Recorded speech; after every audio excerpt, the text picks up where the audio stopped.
Go live now.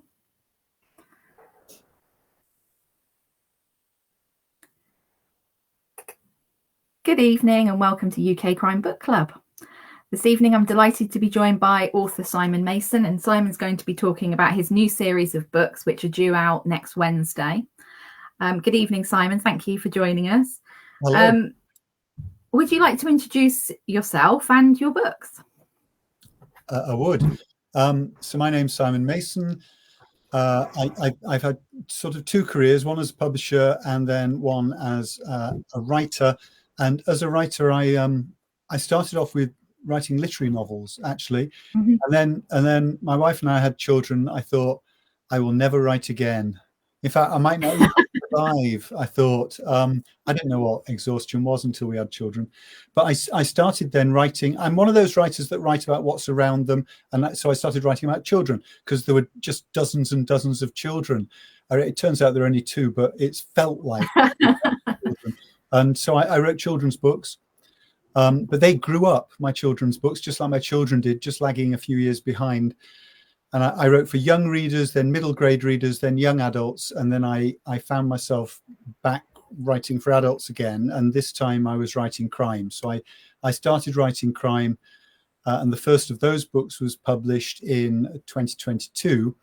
And then wanting to do something different from the crime, but not too different, I started writing these new books, which are in a missing persons series, in stories told by a character who's just referred to usually as the Finder, who is he's an ex-policeman who is a specialist in finding people and is brought in by police departments anywhere if budgets are stretched or they have a particularly difficult case to help locate missing people. Yeah, I as I said to you just before we came on, I read the first book, which is called Alice Missing Person. Have you got a copy of it? Because I've only got it on Kindle. There we go. Yeah, so a really sort of very sort of atmospheric cover with I really like we were talking about that before, and then the second one is called The Case of the Lonely Accountant, which and again we were talking just before we came on about that they're both out on the same day, which is quite a unique sort of thing to have two books out on the same day. What was the inspiration to write The Finder, not the Finder Mysteries? Because it's quite a unique take on a sort of, it's not a cop, it's not a sleuth, it's something very different, and I really enjoyed that side of it reading the book. I'm very glad you did. Thank you. Yes, well, I think of the missing person story as sort of crime adjacent. So it's not crime. It might involve a crime, but it has a wider range of possibilities as solutions to the mystery, because it might be a rescue, or it might be an escape, or it might be an accident and amnesia. It could be a whole range of different reasons why someone has gone missing. The reason why I started writing them, I think twofold really. One is I'd started writing this crime series set in Oxford, and the novels are all quite chunky. They're about 90,000 words long. They're all set in Oxford. They're all third person tellings. They're all quite action driven. And I simply wanted to write something that was very different. And I think probably a lot of writers feel that they're engaged in one particular bit of work, and the idea of writing something very different is a refreshing thing to think about. So I thought of something that's half the length. They're 40,000 words. They're first person narration. Each one is set in a different place, not in the same place. And so that was one reason. The reason why I started thinking about missing persons, though, is I think I was browsing on the internet, and there was a story about a missing person, and it just completely hooked me. The mystery was so instinctively compelling. It was something like, a car was found at the side of the road in a snowstorm, and a woman was next to it making a call, and a driver stopped and she said, "I'm fine, they're on their way." And then she was never seen again. And the imagination immediately goes into this, what could have happened, right? And I just thought, what a great hook. Yeah. I'm not the first, obviously, to think of this, and there are other books, I think, written with a missing persons theme, but it was really compelling to me. And once I started to get into it, it seemed to me that it was a story which lent itself to character rather than action. So my central character, the finder guy, talks to people who knew the missing person. They might be friends, they might be loved ones, they might be family, whatever. And all these people have had a huge impact in their lives by knowing someone who's gone missing. And so it was a very, I thought, intimate narrative in a sense that these characters were talking about the missing person, but also the impact of the missing on themselves. And I really like that idea as a way to get into different sorts of characters. I think this one's quite interesting in the fact that it's about a girl, isn't it? So Alice is a 12-year-old girl that's been missing for quite some time, and another death sort of triggers, doesn't it, the sort of his input into the case.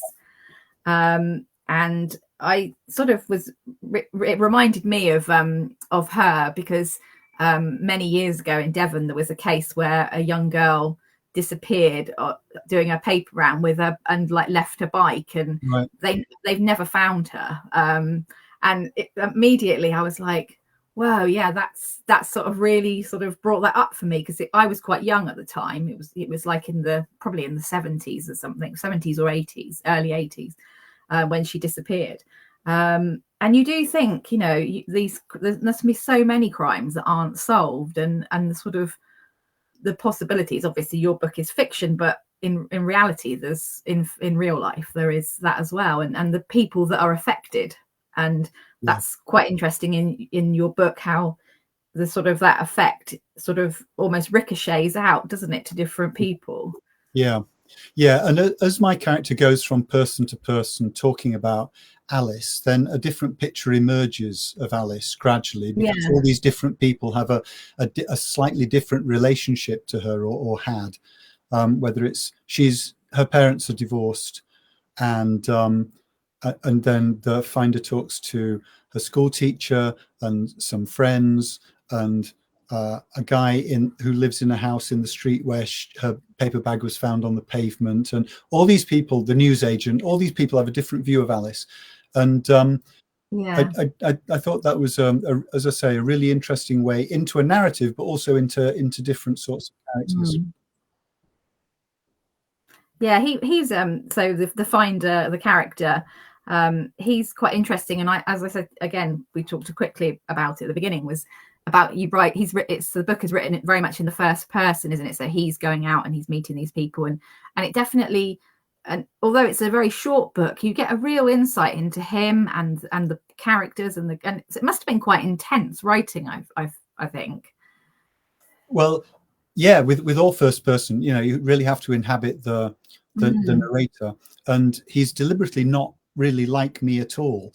For a start, he's not British, and he is, in a sense, I was going to say an outsider, but I mean, you could almost describe him as a missing person himself. He's really left Iraq when he was a boy. He didn't see his parents again.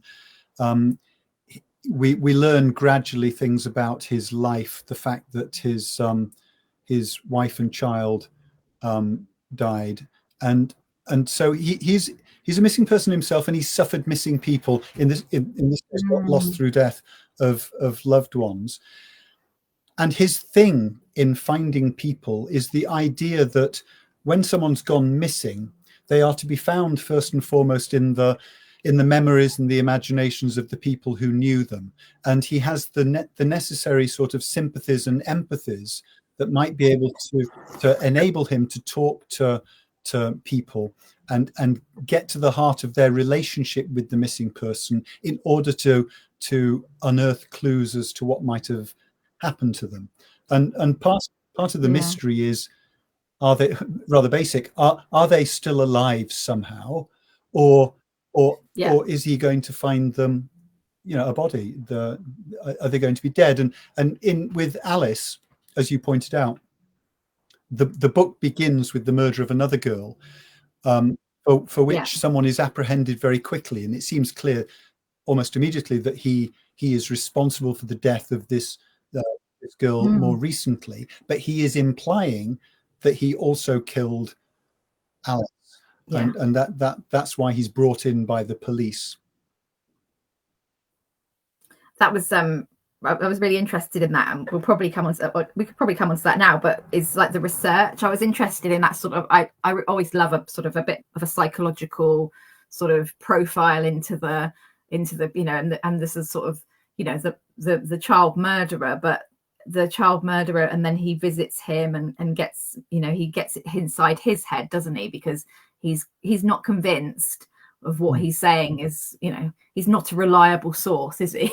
He's no. You know, but also what was interesting was how you sort of, those different views of Alice and how she is perceived by her mother, her father, you know, people who knew her in the street, and people. And I think that thing about remembering, and this is obviously a little while, you know, it's quite a long time since she disappeared, so people trying to remember what happened however many years ago is, you know, people forget when you say to them, oh, what did that person look like? Oh, he was 6'2" and black hair, and the person goes, no, he wasn't, he was 5'4" and he had red hair, and so that was quite interesting.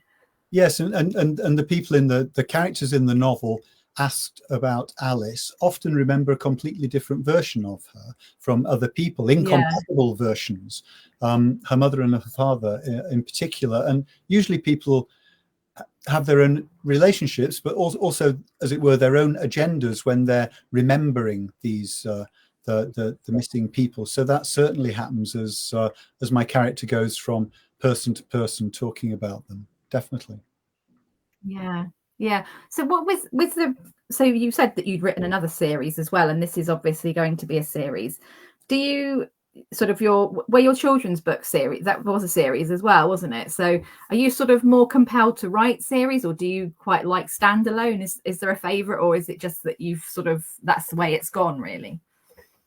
It's really, that's the way it's gone. I mean, being a publisher as well, there's a practicality here. So as an author, I wouldn't, unless I went to a publisher with the idea for a series, which I've never done, it wouldn't be sensible for me to use my time in thinking of a series if I'm only writing one book, because the publisher might say, well, that's all we want. I mean, with both Finder and with my other series, set in Oxford involving a character called Ryan Wilkins, in each case I went to the publisher with a single book, you know, and I was really pleased that they said, oh, we'd like more of these. Then of course you get given the task of, okay, well, can you produce a second pretty quickly? So you have to get on with it. The Finder books are quite short, thankfully, so they don't take so long. But and with the children's books, it was the same sort of thing. It was really suck it and see, and a publisher and an author, I think, tends to do that. Write one, see how it goes. And the idea of a series is it all works. The sales of each new book get stronger. They reinforce the sales of the older book. The reality is that lots of series just don't work like that. And the first book is the bestseller, and then the second one sells less well, and the third one even less well. And so that can happen as well. But we shall have to see. It's early days anyway. I guess it gives you as an author more scope to develop the character, because I guess I think it could have worked as a one-off, but I think there is so much possibility of where he'll go that it's sort of almost, you know, never ending, isn't it, of the cases that he could do. And no, that's true. And I mean, to be honest, I had a number of different literary models in mind when I was thinking of this story, which influenced me a lot. And one of them was the Inspector Maigret stories by Georges Simenon. In a number of ways, it was influential. One is all those novels are very short, and that sort of is slightly unusual in the world of crime fiction, where the books tend to be really quite chunky. And I fancied the idea of something short, and of course that's a big series, and I think in that you don't get to know you don't learn an awful lot more about Maigret, but No. what impressed me with the series was the tremendous variety that you mentioned, variation on a Yeah. theme, the different settings, the different characters. And what I love about the Inspector Maigret novels is not particularly the thrillerish element. I mean, the No. plot can be quite good, but what I love is the setting, the atmosphere of the place, and then all these Yeah. characters who come on. They're all like secondary characters. They could be anything: a concierge, a clarinet player, or a professor, Yeah. or a lawyer, and they give their testimony, but they also their life stories sort of spill out of Mm. them, and I love that about the books. And again, it was connecting with me thinking I'd like to write something where character is a really important part of the story. It is. I mean, it's very much so that, you know, all of the characters are, even though like it's about 170 something book pages. Sorry, it's not very long at all. It's not. It's like 150. Yeah, And it's got such a lot packed into it for, you know, it's very dense for, you know, it's yeah, I'm just trying to describe it, but just the character, you know, you don't meet the characters for very long, but actually what you learn about them is really quite intense. Well, I'm very glad that you think that, because I was hoping that might be the effect, and it's important that the meetings with the characters are quite brief. I don't want to get bogged down in any way, and I want to move the story along. So Finder is constantly discovering new clues and stuff, but nevertheless, I wanted that Simenon thing of the characters expressing themselves as well as providing useful information that my Finder character can use. Was there a challenge? Obviously, you said your other books were big and, you know, quite sort of chunky. Was there a challenge with sort of having to get it into? I mean, I guess, you know, you knew you wanted it to be short, but was that almost like a long short story? It's longer than a short story, but it's not as long as a novel. So was that a challenge to write? Do you know, I've been wanting all my life to write something about this length, and I think actually that's probably my natural length. It's the crime novels that I've got to stretch them out for 80,000-90,000 words. That I find that more difficult. I really like the idea of, I mean, as you point out, it's clearly longer than a story, but it's not as long as a full length novel. It's more of a novella. Or I'm very fond of certain Victorian writers who wrote that sort of long tale that you could imagine being told to someone over the course of a long evening, like Turgenev's First Love, or Heart of Darkness, or one of these sort of long short stories or short novels. I know what you mean. Yeah, I'm thinking of something like quite a lot of the classics are like a sort of a about that thin. Yeah, exactly. Yeah. Rather than a War and Peace, you know. Yeah. So very different, and I'm less of a War and Peace writer and more of a novella writer, I think. Yeah, no, I think it's really interesting. I do like novellas, actually. I think there's something quite. I struggle with short stories because I think that sometimes I want more. I think a good short story can be, but I think a novella's just a little bit longer, isn't it? It's just that little bit, just gives you a bit more sort of insight. And so did you write them? Did you write them close together, the two? Because they're obviously both out together. Yeah, they are. No, I didn't. They've sort of backed up at my publisher. The thing is, I wrote my first crime novel in 2020, and I submitted it, and my agent did a deal for that one and another one, and so I started writing the second crime novel. And as I finished that, that's when I had the urge to write something very different. So I wrote Alice, and I wrote it quite quickly in a few months.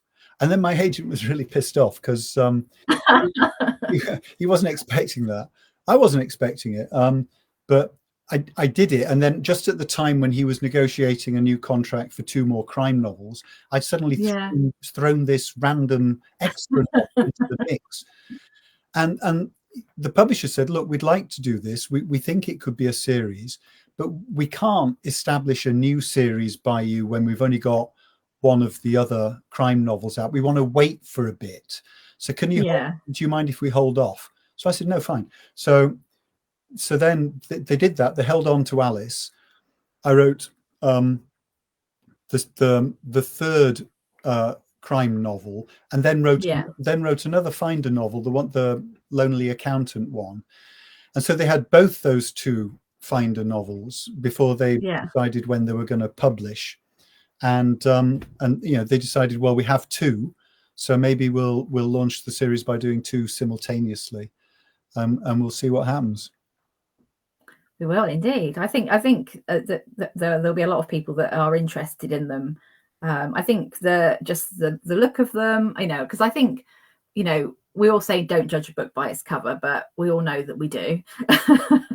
And I think, they're quite unique when you sort of see them in a bookshop, when they're on a table or whatever. It's very much, there's so much out there now that it has to be striking and appealing, and all those things we talk about, marketing and the books that people want. And actually somebody might pick it up and think, actually I just want something to read on the train on the way to wherever, and that's a nice length.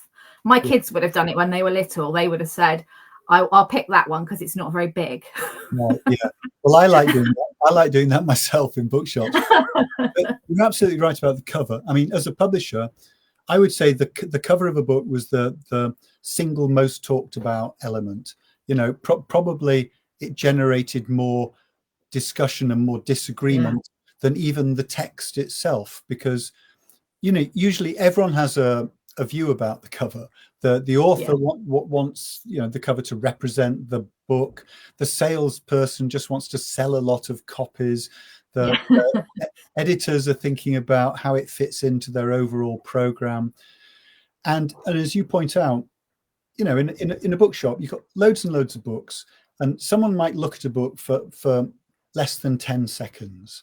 And so in that time, you've got to make an impact. It's got to be striking. You've got to want to look at it, and then you've got to want to pick it up and read the blurb. And the cover does an awful lot of heavy lifting. And as I say, as a publisher, we used to discuss covers over and over and over, trying to get them right. Is it interesting coming in to being an author and having it both sides? Because obviously not many authors will have both sides of the experience that you've got as a publisher, but also as an author. Does that make it easier? Or does it make it harder in a way? Both, I think, in different ways. I mean, in some ways, I think it's really helped. It's really helped me as both an author and a publisher to see it from the other side. I was an editor and then originally, and so what I did was I talked to authors about their books, and that conversation is like a really critical conversation in the publishing process.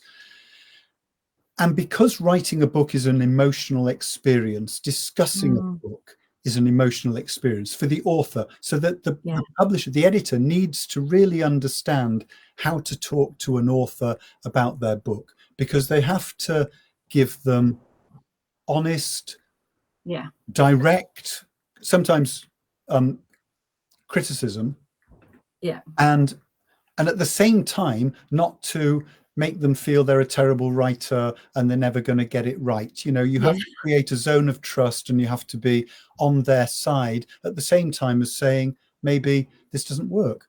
And it's helped me being a writer to know the sort of things that I think an editor should be saying, or the way in which they're saying it. Rather oddly, when I was in one position at a children's publisher, Random House, and they were also my publishers for my children's books, and I would be delivering my books usually to the editorial director. She went off on maternity leave, and I took her place. And so so you were willing to edit your own books? I remember delivering it to myself. Dear Simon, here's a new book I've written. It was tempting to write back. Quite critical. It's marvelous. Have £1 million. but then there is a difficulty of if you're. I was sometimes in publishing meetings, like discussing PR budgets, and you know, the discussion would be, which books are we going to spend our PR budget on? Should it be Simon Mason's book or should it be someone else's book? And I was in the meeting, and you know, you have to say, well, it should be someone else's book. I mean, it'd just be too awful if you say, because it's the right thing to say, isn't it? Even if you don't mean it. Exactly. I'm hoping they would overrule me. Anyway, they never did. They said, you're quite right. Oh no, yeah, that's really mean, isn't it? I think it's probably really interesting though to see it from both sides, because I think you were obviously an editor first before you were an author, or was it quite closely entwined? I was an editor first before an author, but I was writing almost from the beginning. So I became an editor in 1984, and I finished writing and therefore submitted my first novel in 1988. So just 4 years afterwards. One of the useful things, actually, which I ought to say, is just pragmatic. So many authors do not know what the publishing process involves, and they have no idea what to expect in terms of how much money they might get, what sort of sales they might get, what sort of treatment might be appropriate, and so on and so on. So having experience with the publisher did really help me with that side of things as well. Yeah. Did you we talked about the research and sort of what you do for the books, and sort of obviously you've written other crime books as well. So what's sort of your sort of process when you have that idea? So when you had the idea for Finder or your other crime series, what do you sort of draw on for sort of research? Is it experience? Is it, you know, the internet? Is it something else? That's a question I really fear, because sorry. no, so I'll recover, don't worry, I'll be fine. I don't do very much research, and I'm really aware that I don't know enough about police procedure, and I know I'm going to get caught out, and that's going to be a very sad day. I do some research. I research on a sort of need to know basis, but my basic starting point always is it's a sort of a greedy starting point. I'm greedy to have the space to let the story grow as I think it needs to grow. I don't like putting restrictions on it. So I don't say to myself, this will be a police procedural. Before I do anything else, I better read all about police procedures. Yeah. I say, okay, can I think of a really exciting story? And then, okay, in this story, this would have to happen and that would have to happen. Is that at all plausible? I better go and have a look and see. Yeah. But you know, I dread in fact, I went on holiday. My wife and I went on holiday, a walking holiday, earlier in the year, and you meet a big party of people, you don't know them at all, and so you spend a lot of time saying, hello, who are you, what do you do? This is what I do. And this guy said to me, what do you do? And I said, I write detective novels. What do you do? And he said, I'm a detective. And my heart sank. I thought, because he's going to find out what sort of stuff I've done, and it'll all be wrong. Anyway, he was very kind. But anyway, I should do more. But to answer your question, it's research on a need to know basis. And with the police procedurals, I keep it as simple as I can, to be honest. Yeah. And I don't get too heavily into the detail. And with the Finder novels, very similar. And in a sense, I don't have to do as much for the Finder novels. No, because he acts like a sort of private investigator in some ways. He's liaising with the police, so I need to know a bit about that sort of function. But he's really going off and talking to people off his own bat. He's not having to do paperwork and abide by various regulations and that sort of thing. Yeah. So I maybe I don't know. Maybe I get away with it a bit more with those books. I guess that with the characters, so in the book, there's some quite unpleasant characters. I think it's fair to say, without giving anything too much away, but also some ones that sort of surprise you. Was there any that you found particularly difficult to write, or any that you particularly enjoyed writing? I love writing characters in general, to be honest, and that for me is the sort of I think the fundamental mainspring of why I want to write. And yeah, sometimes characters don't come to life so much, or they're difficult to bring to life. So, sometimes it's the opposite. You know, they've got a really, you think, oh, I'll have a small character here, just be a small walking part, a couple of lines, and you can't shut them up, and you can't get them out of the room, you know, and they're meant to be small part in chapter 17 and they pop up in chapter 18, and that's happened a lot, actually, and very they often become their own sort of people. Sorry, they become their own sort of, in their own, like, become a law unto themselves.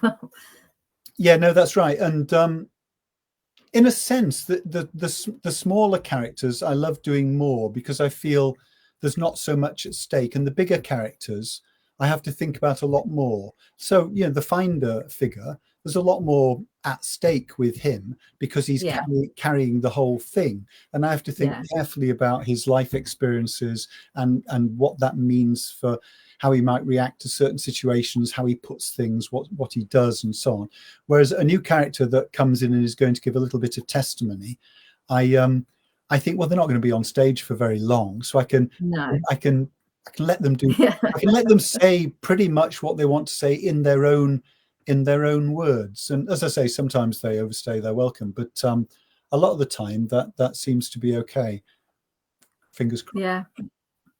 No, I think it's I think the sort of that sort of character, I think people will always take out what they want, won't they, as well, out of characters as well, is that some people will get really sort of riled up by one of them, whereas other people will be like, oh, they're quite indifferent to them.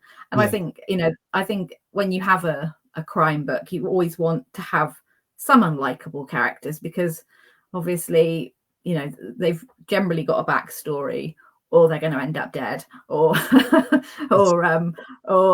you know, so you want them to have a personality, don't you? You don't want them to be just like one dimensional. I think it's quite and that must be quite exciting to sort of be able to bring that out of them as you start off, because I guess you have an idea in your head of what they're going to be like, but I guess they grow, like you said, they grow as you write them. Yeah, no, that's a really good point. There's nothing worse for me than a novel in which you can see that there's a very good concept and a sort of framework of the story, but the characters don't come to life. They feel as if they've just been assigned various roles, and they perform those roles, and then that's it. And I find that very much less satisfying. I do try and bring them to life, and I like doing dialogue. I used to think I was good at dialogue, and then I talked to Philip Pullman, and he said in an aside, of course everyone can do dialogue, description's really hard. Oh yeah, that's probably right. I'm just doing easy stuff, that's all.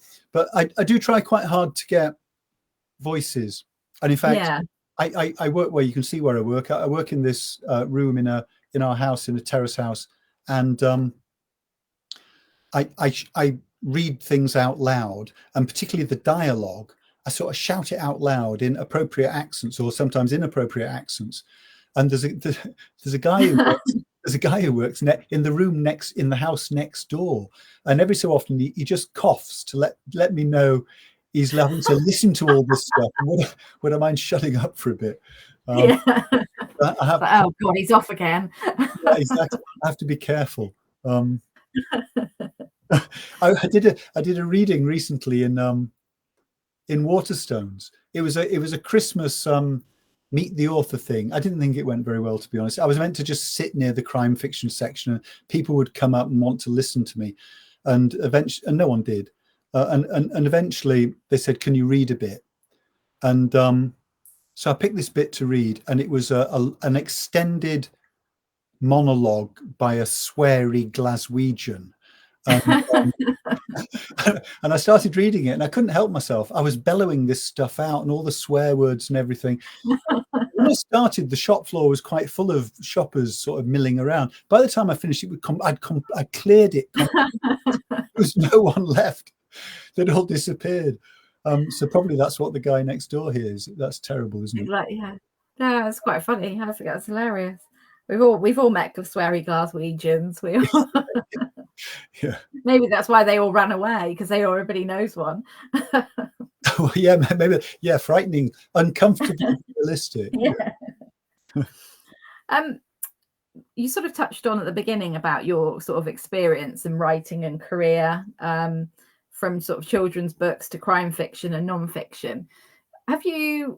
Do you think crime fiction is that your thing? Is that something, or would you go back to children's fiction? Or, I'm sort of interested in sort of, I guess what your favorite, have you got a favorite? Is this your place, or would you like to do something else? That's another question I fear, actually. I'm sorry, I'm really good at this, aren't I, tonight? It's just, I've never been a big reader of crime fiction, ever. I just never got into it. And I like all sorts of fiction, including crime fiction, but I just don't read very much of it. And I didn't set out to be a crime writer. As I say, I wrote what you would describe as literary novels at first, and then children's books. I like the idea of writing different sorts of things. I'd very happily go back to children's books. I've got an idea for a picture book, which I've never written. It'd be fun to have a go at one of those. But I was interviewed by Mick Herron, and he said to me, "So tell me, Simon, why did you turn to the lucrative genre of crime fiction?" And it was partly, there are a number of reasons, but part of it was I was looking for more readers. And the crime fiction readership is just so fantastic. It's big, but it's vibrant, and it's interested, and it's engaged. And I've been doing events now for the last few years, and they're the most wonderful readers I've come across. So that was one of my reasons for turning to lucrative crime. Turning to crime. Yeah. Turning to crime, yeah. But the other thing was that although I didn't read much crime fiction, when I did read it, what always impressed me was the page turning thing that crime fiction authors seem to be able to do better than anyone.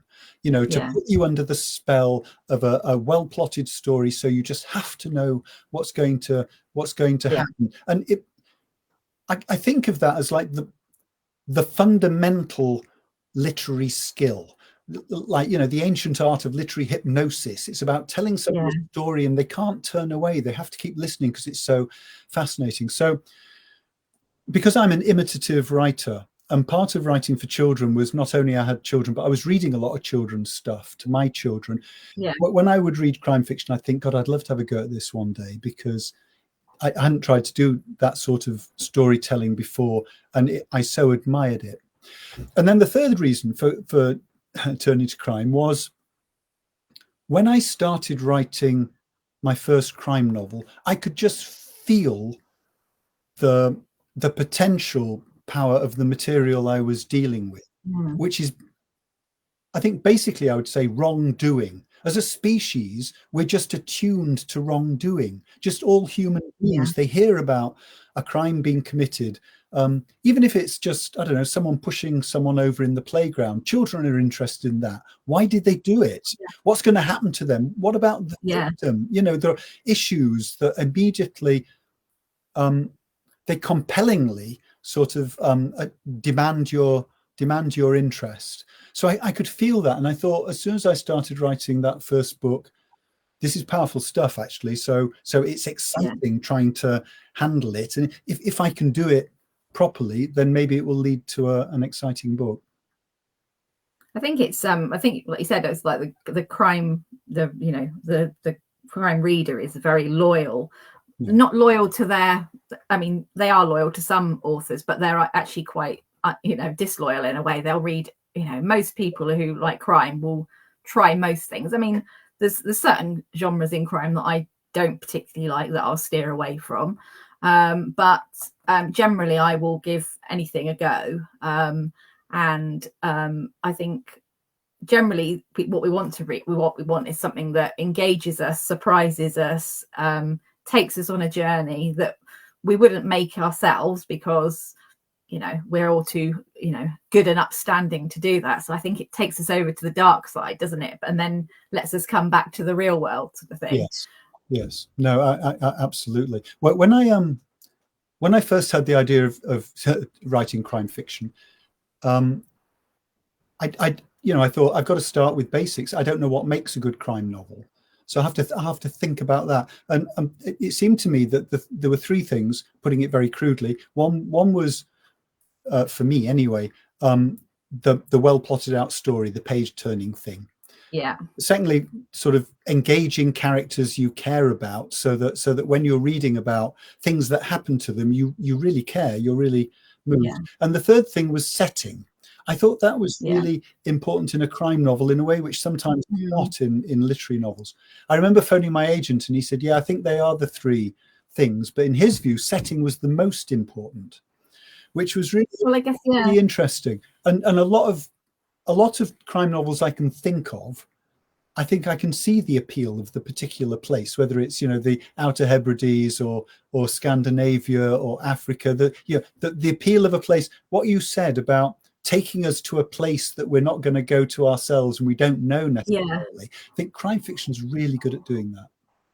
I think also that's with the characters as well, and like we said about it's the setting can be like those sort of places, or it can be, the big house, or the the different sort of, the country house. You've got your locked room, your island, like you said, your island, that sort of claustrophobic. Or sometimes it can just be, a city, or it can be set in London if it's going to be, it could be set in Glasgow or Edinburgh or anywhere. So yes. it really, I find that quite interesting when I'm reading crime. Is I like to have, a bit of both, really, a bit of, like you said, the three. Maybe it is like the three things. And I also like, for me, as a crime writer, I want to be surprised. I think a crime reader, sorry, I want to be surprised and not to be able to guess what's going to happen. But I'm not also a worker-outer, if you know what I mean. Some people will I don't sit down with a pen and think, right, here we go. No, I'm not either. In fact, I'm a complete dunce when it comes to working things out. I always get it wrong. If I guess it, you've got no chance. Right. Okay. All right. Well, no, but I'm the same. My wife and daughter can do it immediately. My daughter sometimes, with the opening credits, she'll say, "Oh, that's a funny name. I'm sure they're going to be the culprit," and she'll be right.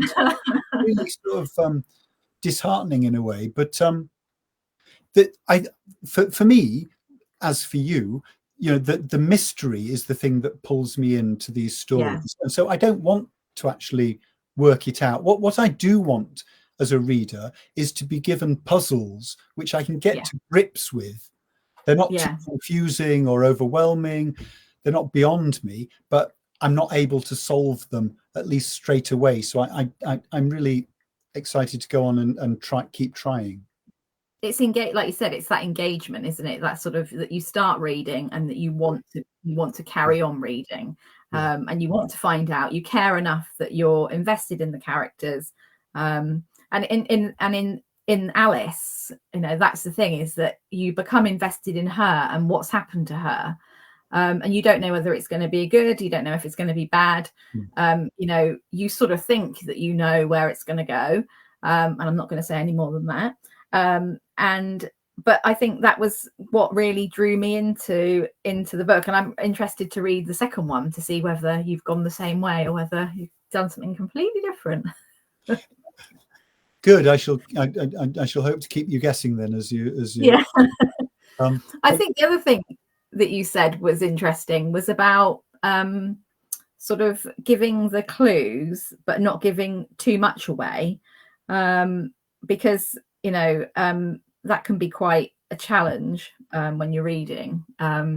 If you don't want to be, you want to be surprised, but not that it was somebody that they spoke to for 5 minutes and they were their brother's, next door neighbor or something. So was it, when you're sort of plotting, are you a plotter? Are you sort of are you quite rigid with your, with your plotting? And I'm not rigid, but I am a plotter, and I find that I can't embark on what I would call composing, writing the sentences, until I've got a pretty good idea of where I think it's going.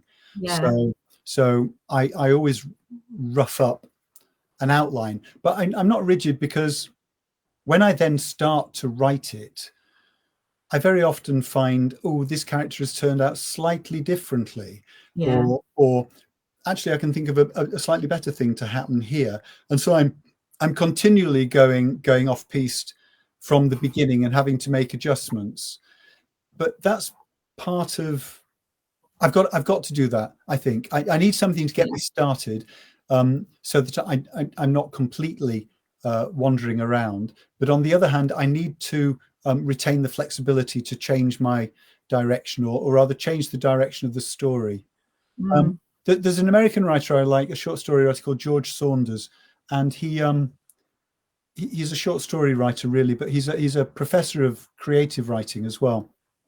And he talks about rereading your stuff, and that's what I do a lot. And he says, try and reread what you're writing as a reader would, and just allow yourself to register whether or not you're excited or whether you're bored. Yeah. You don't really need to do more than that in the first instance. But when you are feeling, okay, I'm a bit bored at this point, then you do need to address that and okay, I can go in here, I can change it, I can make it better, do something different, and so on. And I feel it's important to keep doing that. Yeah. So what's you talked earlier about sort of your other series and these coming in. So are you continuing with the other series, or is what's next for you? Is it going to be another of these, or are you going back to the other series? I should probably do something stupid, won't I? Like begin another series. I was going to say maybe have another one. My agent would kill me. No, So yes, I'm under contract to write 2 more books in the Oxford-based crime series involving my guy Ryan Wilkins, and 2 more books in the Finder series. I mean, as I say, the crime novels are all based in Oxford, and we were talking about the importance of setting. Yeah. And at first I thought, in fact, I didn't realize what I'd done at first. I'm just a writer who writes about what's around him, and I live in Oxford, so it's handy. So I wrote the crime novel set in Oxford. After about 20,000 words, I thought, what a blunder. You know, it's not like the most original thing, is it? Crime novel in Oxford. I'm pretty sure. Well, I was thinking Morse, Endeavour. Yeah, exactly. And people are going to say, are you stupid? But it turns out that lots of the reviewers were very kind, and they made Morse a sort of peg to hang their review of my books on, saying, oh, remember Morse, that's set in Oxford. Well, these are set in Oxford, but they're different from Morse. So familiar thing, but treated in a different way. But with the Finder books, one of the main points of difference that I wanted to attempt, just for my own refreshment really, was to write each story in a different place. And so the one that you've read, Alice, is set in Sevenoaks, and the accountant one is set in Bournemouth. Right. Okay. And I had a meeting with my publisher, and they said, we love these, they're great, they're fantastic, but could you please, for God's sake, set the next one in a place with the big Waterstones? So so the third one is in Sheffield. I've just finished that one. Oh, that's a nice one. That's like a huge one, isn't it? I think is that the one that's got like the big sort of like arcs and things? I don't know actually. I grew up in Sheffield, so I know it, but mainly in the past. I haven't been to the Waterstones there for ages, but it does have a big Waterstones.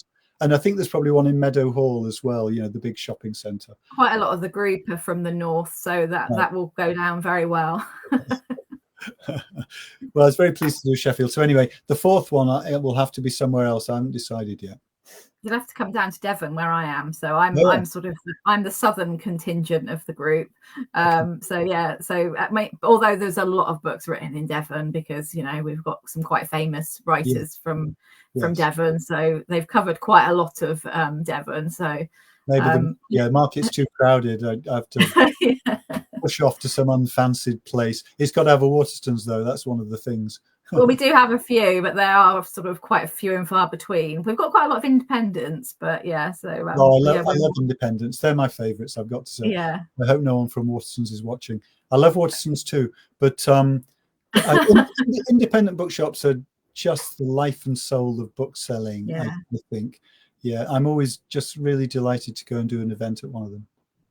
I imagine, as being a publisher as well, that you sort of look at the importance of sort of bookshops, regardless of whether they're big or small, because they all, I mean, so some of the smaller independents can nevertheless shift a lot of copies. They know their communities. They have very good advertising networks within those communities. They do a lot of outreach work, organizing book clubs and events and school trips, school visits, all that sort of stuff. So it's usually really wonderful working with an independent bookshop. I was thinking about what you said earlier about, where people will pick you up on, you said about not the research and the question about research and. Oh God, it's not a question about research, is it? You're terrifying. No, I was just thinking, because I thought about it when it went out of my mind, but there's so many people who are meticulous with their research, like really, go into that rabbit hole, and they'll still get picked up by the readers and say, well, that wouldn't have happened in 1987 because this didn't happen. And so I think actually you're probably quite safe where you are, because actually if it does happen, you're not going to be that bothered, because you haven't gone down that rabbit hole of 3 years worth of research about what they were doing in 1980 and the police, But, I imagine for some people, they go to all that effort and then someone will go, well, they wouldn't have done that. And then that's even more gutting. Oh, God, I can't imagine that. No, that's horrifying. I mean, I still do get picked up occasionally on things. Fortunately, like all authors, my publisher has copy editors who then work on the books. And very often, in my case, they pick up things, this would not have happened, Simon, at that time in this place. Or are you sure this is the way the police works? To which my usual answer is no, I'm not at all sure. I better go and check that again. But you're right. I mean, however meticulous an author is, there will be an even more meticulous reader who happens to know the truth of the matter. Sarah, who's watching, has just sort of said Huddersfield as a sort of one of the place maybe that you can write your next book. I've only ever been to Huddersfield once. When I was a kid, I went to watch Sheffield United play there. But so I got fond memories of going to Huddersfield. Yeah, okay, well noted. I'll think about that. Yeah, think about whether you can do one there. I'm just sort of looking at the time, and we're sort of coming up to the end of the hour. And I was just sort of interested in what you like to read. You said you're not a big crime, and it doesn't have to be crime, because I won't put you on the spot if you know. But what have you read anything recently that you've enjoyed or you'd like to sort of recommend? Yes, I have, and so I've been reading quite a bit of poetry. I like doing that recently. Favorite poet of mine is a Northern Irish poet called Derek Mann, who died a couple of years ago. He's wonderful, so I've been going back to him. And also another Northern Irish writer, Paul Muldoon, another poet. I've been reading him. John McGurn, an Irish writer from the south of Ireland, reading an early novel called The Dark. I think it's his second novel. And I read quite a few classics. So I've just been back to Albert Camus, The Plague and The Outsider, and novels. Yeah. So that's my most recent reading. But I need to mention some crime novels, I think. Well, I love the Inspector Maigret. I've said that. I am working my way through the Inspector Maigret series, which is a pretty hefty job, because there are 75 novels, and I have read 62 so far. So I'll finish those. I'll finish those off. I am reading actually a crime novel at the moment by Mike Craven. Who's a big seller. I haven't read him before, but I did an event with him at Harrogate, and I'm reading his first novel. He said, "Buy the Puppet Show." That start with that. Yeah. I think it's fantastic. I mean, he's such a good storyteller, and you feel immediately, oh my God, I need to know about what's happened. I need to know what's going to happen. I need to know about these characters. And thinking of setting, his Cumbrian setting is so atmospheric, and the characters work so well. We didn't talk about this, but characters are interesting in themselves. But in a way, the most fascinating thing is the dynamic of the relationship they have with other characters. Yeah, and he's got a wonderful dynamic with his two main detective figures. He's very popular in the group. Yeah. He's not one I've read, but I know Kaz and Sam have interviewed him on a number of occasions. So right. He's great. He's really great. My friend Mick Heron in Oxford, I think, is an absolute class act. I love his stuff, the Slow Horses stuff. And the Slow Horses, yeah, they're great. He's just class. And there was someone else I was going to mention then. Oh yes. So one of my very favourite crime writers who's now died is Peter Temple. I don't know if you know him. Yes, I remember. Well, I remember I worked in a library for lots of years, and I remember shelving his books. Okay, well, he's a wonderful writer, setting his books in Melbourne, around the Melbourne area. Yeah. He was South African, but he lived in Australia, wrote about Australia. He's just sentence by sentence, he can't be beaten, I think. Yeah. Wonderful stuff.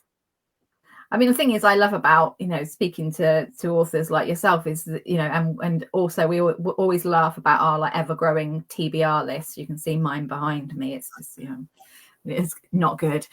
My husband tells me on it, you need to get rid of some of those books. And I'm like, no, I need to bring in more. Keep him away. That's right. Yeah. Yeah. Well, you should recommend some books to me then. What do you want to recommend?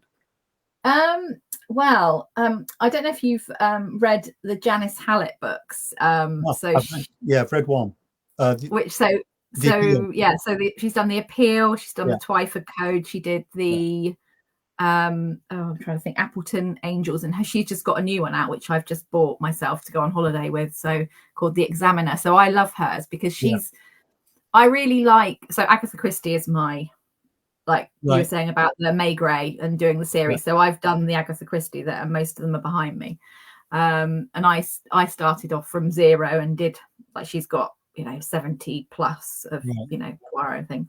So I really enjoyed those. But I liked Janice because it's really different, and I like it different, but it's set in, it's like a puzzle. And although I said I didn't sit there and read with my book, my piece of paper, in her books you sort of do, but you do it sort of because you have to. You sort of need to but yeah, so I would recommend her. And who else would I recommend? Looking around my books, I really like Reverend Richard Coles as well. Right. I haven't read him at all. Okay, which one should I read? Well, there's a series. So the first one is I think it's called Death at Evensong. So you want to read, they're all around a canon. He's sort of a canon in a sort of a small village, lives with his mum, and he sort of looks after this church, and you sort of think it's going to be fairly, it's sort of I said it was sort of cross with Midsummer Murders, but it's a bit darker. So you think it's going along and it's going to be sort of but the murders are actually quite brutal. Right. So he's got 3. So they're the 2 that I would recommend. Okay. Probably loads more. We always do like a thing every Christmas of our top 20, and we always end up like having like lists of books that we have to read. So that's great. I mean, there's so much fantastic stuff out there, isn't there? And there is, definitely. And writers in the crime fiction area are really productive. So you find an author, or you find a book that you really like, and then you discover the author's written another 20. It's fantastic. Yeah, if you're lucky. Yeah. And there's always many more people coming along. There's always more. More authors too. So like I've just read your first one in the series, but now I'm going to go and investigate the second. Excellent. And then I might have, because I love more, so I might have another visit to Oxford as well. Well, there we go. I'll be very grateful. Thank you. Thank you so much for joining us, Simon. It's been a pleasure to spend an hour with you. Good luck with the books next week. We look forward to finding out what's next. And if you'd like to come in and chat to us again at any point, just let us know. That would be a treat. Thank you. It's been a real pleasure talking to you. Thank you. Thank you, everybody. See you all soon. Bye.